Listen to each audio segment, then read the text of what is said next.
বারাসাতে তুলো বোঝাই ট্রাকে আগুন, যশোর রোডের ডাকবাংলো মোড়ে ট্রাকে আগুন, পেট্রাপোলের দিকে যাওয়ার সময় আগুন লাগে। দমকলের 4টি ইঞ্জিনের চেষ্টায় আগুন নিয়ন্ত্রণে এসেছে। জিয়াউল আমাদের প্রতিনিধির সঙ্গে কথা বলবো। জিয়াউল, আর কি জানা যাচ্ছে, আগুন কি পুরোপুরি নিভেছে?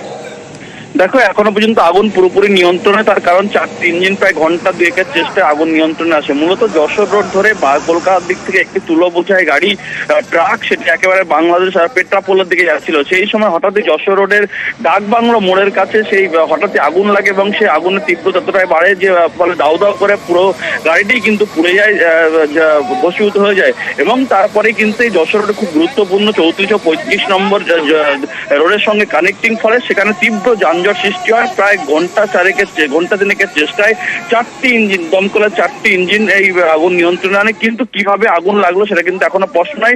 দমকলের প্রাথমিকভাবে অনুমান করছেন যে এই তুলো বোঝাই ট্রাকটি অনেকটা উঁচু ছিল, ফলে সেই ট্রাকে উপরের তার ছিল, সেই তার থেকেই আগুন লাগতে পারে এমনটাও কিন্তু প্রাথমিকভাবে মনে করা হচ্ছে। কিন্তু প্রায় ঘন্টা দিনেকের চেষ্টা কিন্তু আগুন পুরোপুরি নিয়ন্ত্রণে। ধন্যবাদ জিয়াউল।